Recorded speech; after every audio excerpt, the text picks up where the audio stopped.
In Mexico, 6 tons of marijuana go up in smoke. This consignment is only a tiny fraction of all the drugs seized every year by police and customs officials around the world in their fight against one of today's most menacing social problems, the spread of illegal narcotics.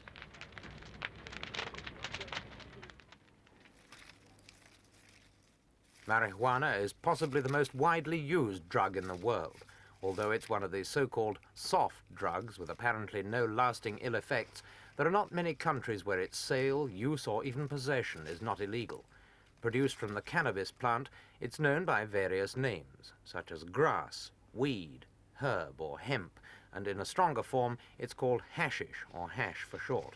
But to most people who actually use it, it's known simply as pot.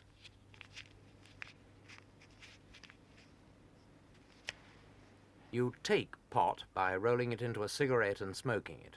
It induces a general feeling of well-being.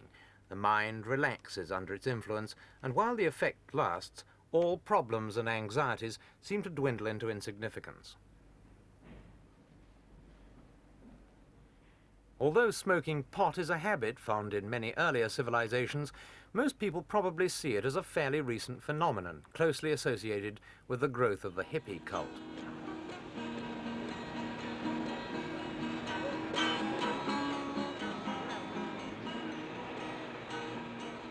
The hippies reject the values and conventions of modern society for a freer, more permissive way of life. They certainly make no secret about smoking pot, and in many countries they've been in the forefront of youthful campaigns to legalize it.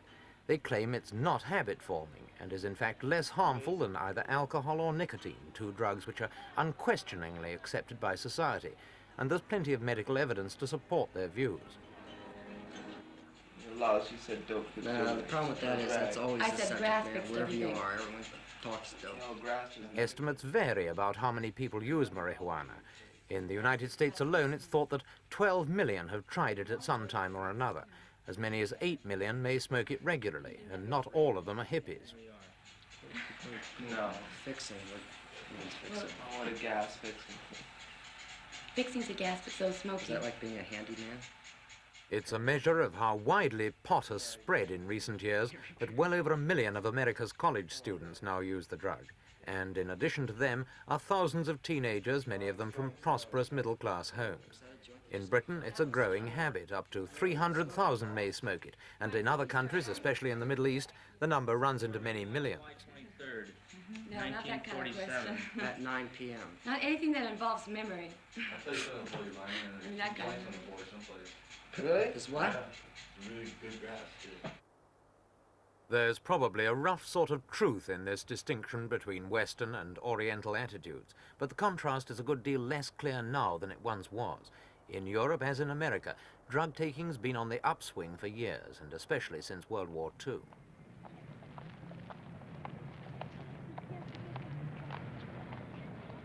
The increase has been so sudden that drugs are now one of the main preoccupations of the international crime-fighting union known as Interpol.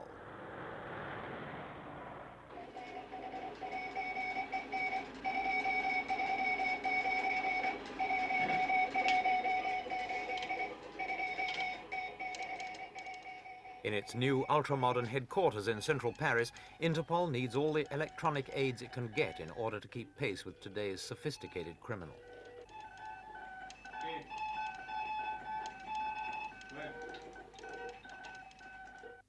Modern methods of transport and communication have made drug trafficking, like many other crimes, an international activity. Interpol links the police forces of 105 nations from all parts of the globe, but even these resources are not capable of watching over the whole length of the international drug trails. The organization's portrait gallery holds an impressive collection of villains, but when the net has to be cast so wide, it's not just the little fish who manage to slip through.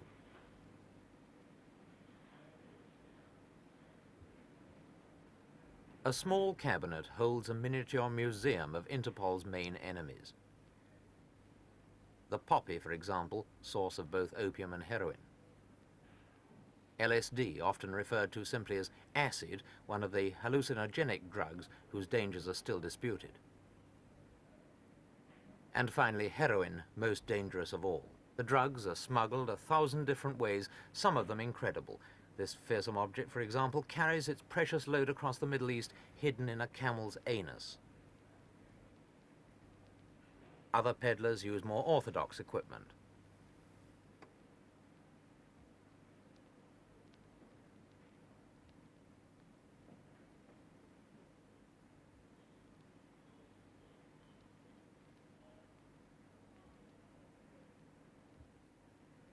Interpol's chief executive is Jean Nepot, a former officer of the French Sûreté.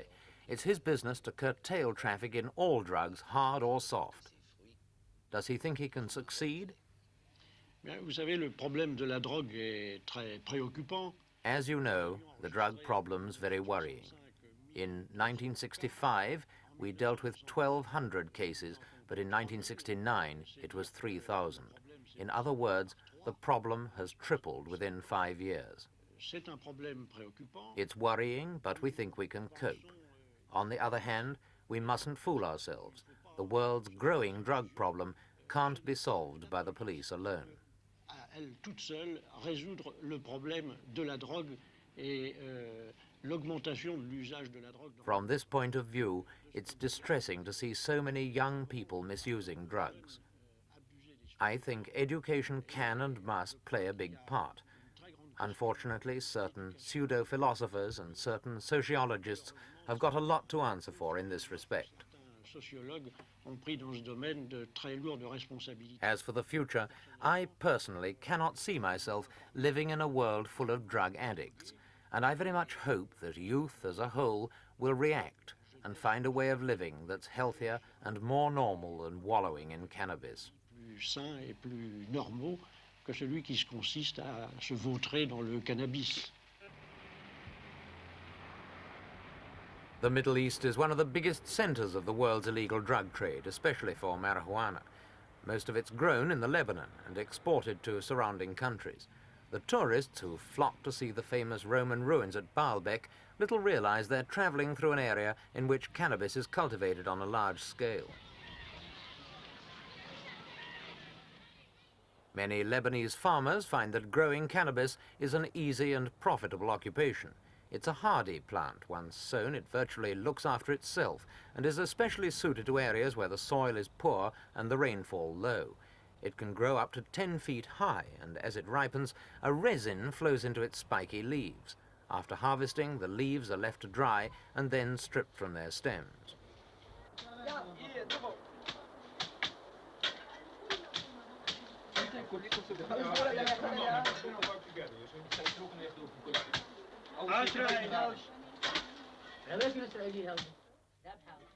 After threshing, the leaves are beaten into small flakes and then graded into various qualities.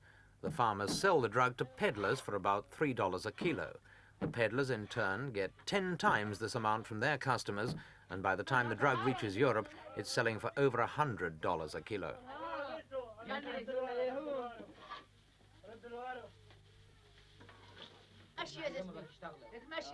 Although cannabis growing is a widespread operation in the Lebanon, it's still illegal. Efforts to curb it have been frustrated in the past by corruption among local police and officials.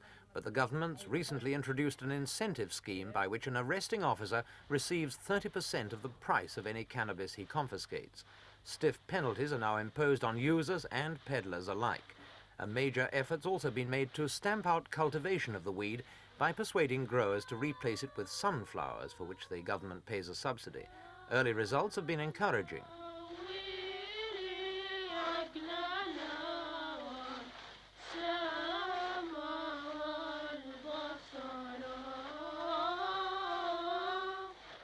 Strangely enough, the farmers who grow cannabis don't smoke much of it themselves. However, the consumption of drugs in the Middle East countries is a serious problem. Whereas the industrialized nations of the West are concerned mainly about the drug's effect on their youth, Lebanon, along with other undeveloped countries, views cannabis as a drug that diverts people from working and which therefore constitutes a threat to future national development. But in trying to stamp out the use of the drug, the government's up against a practice that's developed not over years, but centuries.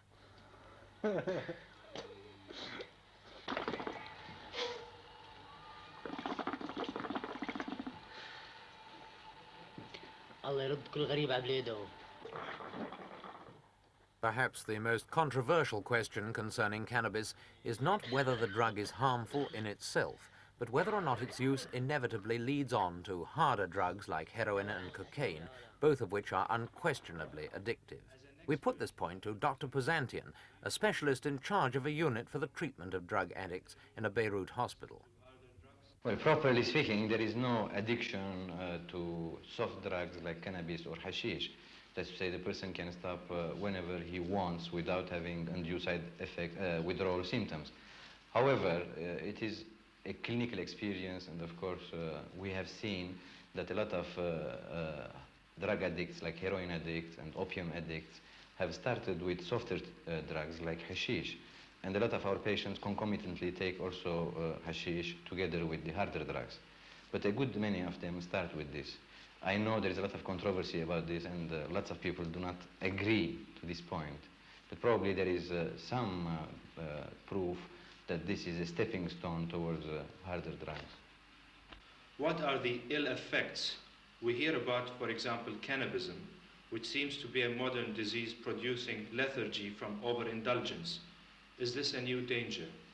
Well, actually, I should think it's not the drug itself, because drug addiction and people who take drugs, it's often a symptom of underlying personality disorder. And what the lethargy accompanying, of course, is the effect of the drug or hashish. And often after taking drug, they become sleepy and then have a good sleep, wake up, and later have plenty of appetite for sweets. So that is the normal action of the drug, and I don't think it is so much of a danger, but probably much more of importance is the underlying personality factors which drive a person to take up use drugs such as cannabis. At our hospital, we hospitalize them, either those who come voluntarily by themselves or those who are prisoners and are referred by court. Treatment includes initially a phase of the treatment over the acute period. That's a period of disintoxication, that is freeing themselves from the drugs and often getting over the withdrawal symptoms. This might last up a week or a bit more. Then comes the period of rehabilitation and probably social therapy, psychotherapy, to go deeper and see why do these people take drugs and what are the factors driving them to be drug addicts. And of course, that is a much more tedious affair and time-consuming affair, and often less successful. Of the drug cases treated at this institution, what percentage are foreigners? Well, very few, really, because most of them are Lebanese or people from the East, and this is not surprising because drug addiction is really more of a problem in the East, whereas alcoholism is more of a problem in the West. And some people have tried to correlate these two personality factors, saying that the Easterner is essentially an introvert and takes the drugs to give more weight to his fantasies and inner life.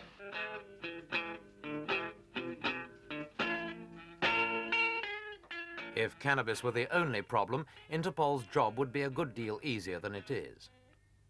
In fact, it's the hard drugs, such as this one, heroin, which are the main causes of criminality.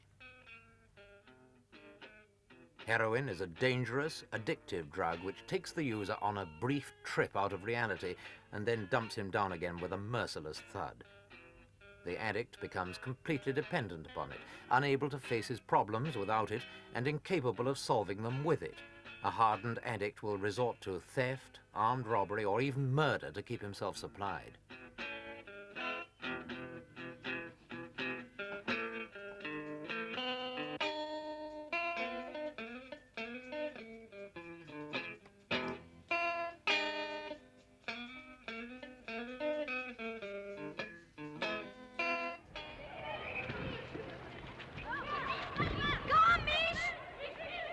The problem's particularly acute in America, which has about 62,000 registered addicts and at least twice that number of unregistered ones. Most worrying of all, however, is the spread of the drug amongst the young.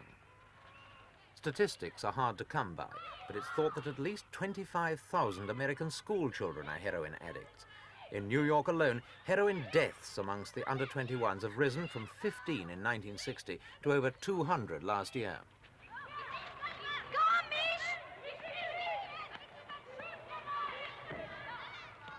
If they're lucky, New York's young addicts end up here at Odyssey House, a privately run clinic founded to deal with this new phenomenon.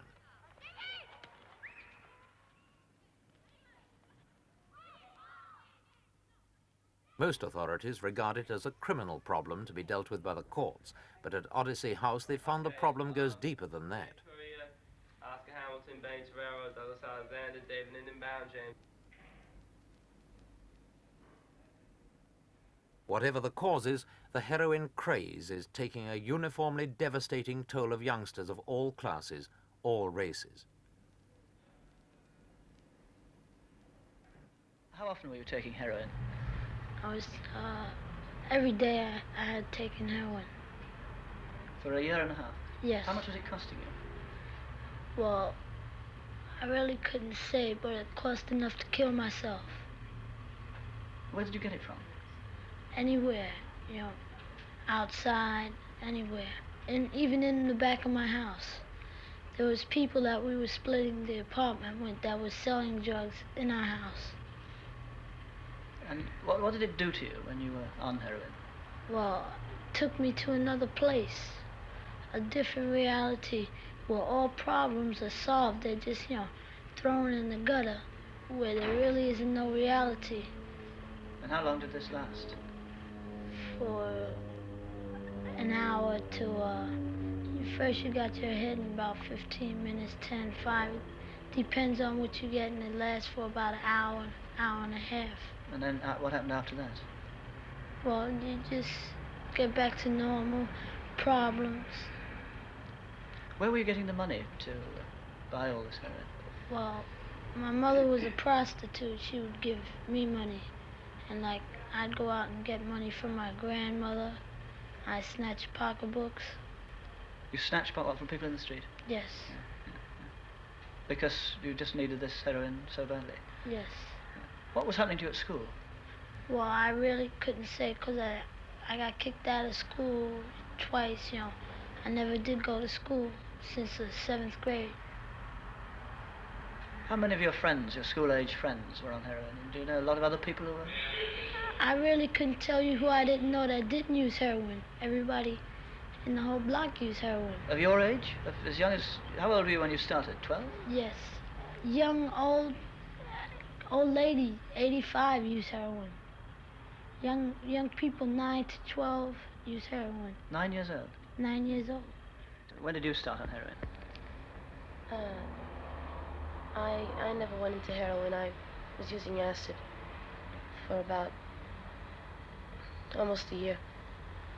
How did you get started? I went to Central Park, my girlfriend, and we found it there. And I first tried it there, and second and third time I tried it there. How much of this is there in your school?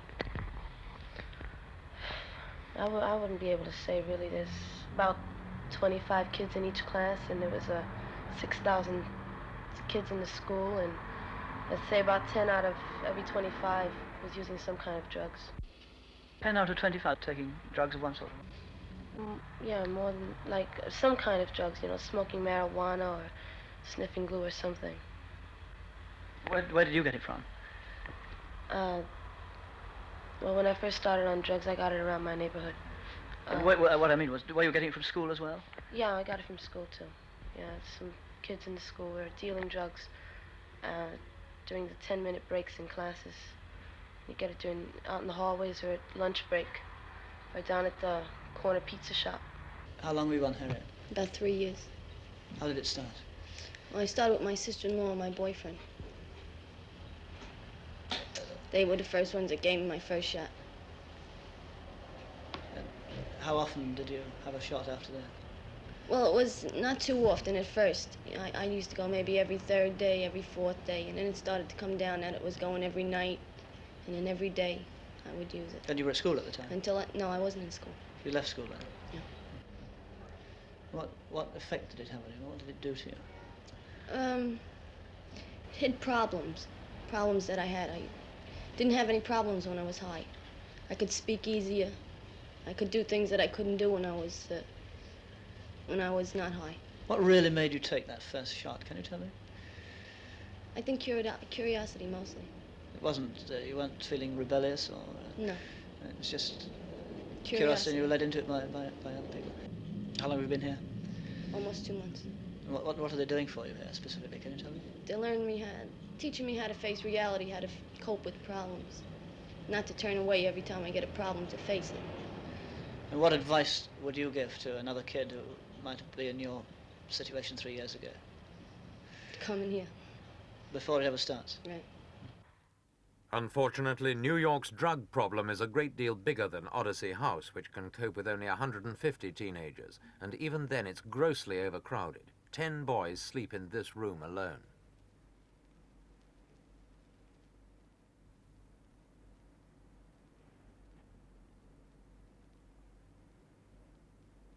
New York City officials find the clinic so overcrowded, in fact, that they've ordered it to be closed. Its head, Dr. Judy Denson-Gerber, is threatened with a prison sentence for refusing to do so. Dr. Denson-Gerber, just how big a problem is heroin addiction among school-age children in New York?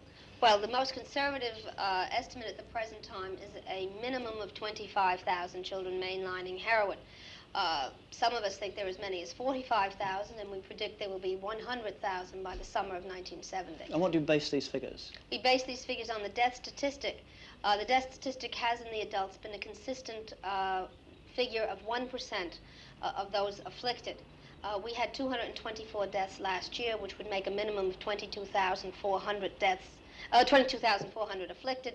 This year, the death rate is surging even faster. Is this an entirely new phenomenon, heroin addiction among school children? Prior to 1969, we did not see any deaths under the age of 16. We did not have a single person dying under the age of 16 until 1969. We had 55 deaths under 16. Actually, in 1966, the teenage deaths were 31 teenagers of heroin addiction. And as I said before, we had 224 in 1969. We have already had 35 in the first 50 days of 1970. What type of children are they? Are they all from one class and area or spread out through the city? No, the fact is, and that's why we are calling it an epidemic, they come from all social groups, all religious groups, all racial groups, and all economic classes. We have children of millionaires to children who have lived for 2 years on rooftops. What causes it? Well, what's the reason for this epidemic? Well, I think that like any other fad with children, it's like asking what is the reason for long hair or short skirts. It became a fad, it became the symbol of adolescent rebellion, it became the symbol of the generation gap, and it spread just as any epidemic spreads. It went from one child to another. And what advice do you give to parents who are concerned about this problem and obviously haven't had experience of it before? Well, the advice I am giving is the same type of thing that I'm doing in my own daughter's school. She's 10 and a half, and she was first offered drugs by the brother of her classmate. At least she said no, but she is only 10 and a half. I don't know what will happen when she's 13 and 14. I am now teaching a course in moral wisdom for the affluent.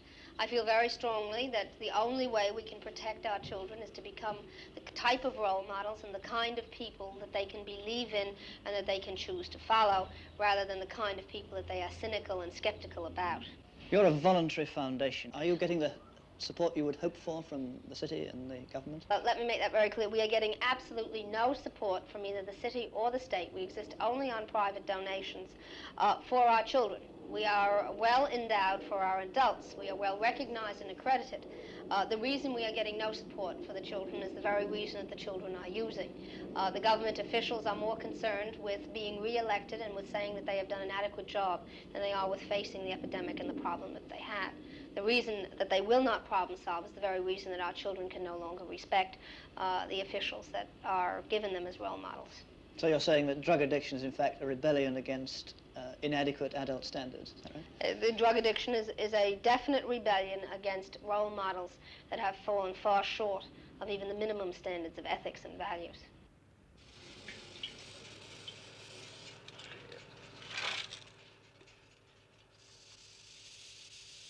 There is, of course, a great deal of difference between turning to heroin in disgust or despair and turning to pot in a spirit of youthful rebellion. Those who want to see marijuana legalized say it's essential to differentiate both in fact and in law between the soft and the hard drugs. A growing number of young people claim that the soft drugs, far from causing problems, help to solve them. I've learned from the people that have taken so many different kinds of drugs and so many different kinds of things and have found what they want, that in a way, and peace and love is really the thing, that if you give of yourself, that people will give of themselves back to you, and that people that are getting in all these fights, that because they can't accept something and they don't have enough patience to keep going, but if they fight, they can't get, that's the only way they can get anywhere. So what else can you do? That was good. It's even claimed by the legalized pot faction that the American government's recent clampdown on cannabis is at least partly responsible for the increase in heroin taking. Yeah, more. I don't have any more room. Hold it. Okay. You don't need to hold it all day long. The argument is that when drug taking is done out of bravado or curiosity or simply just for kicks, people will use whatever they can get their hands on. If pot isn't available, they may be tempted to try something worse. This girl, for example, is on a trip induced by a synthetic hallucinogen whose effects are somewhat similar to LSD. It's a difficult drug to handle and can easily get out of control in inexperienced hands. Are you cool? I don't know. I'm being permeated with orange, with purple flashes, and green dots in the middle of those guys. It's fantastic. Oh, color! I can't believe this color. It's just so beautiful. It's beautiful. Oh. Drugs of various sorts are now an essential part of modern civilization. Modern medicine certainly couldn't exist without them. The problem now, as always, is to make them available for man's benefit and not for his enslavement. Funny circus animals. Oh.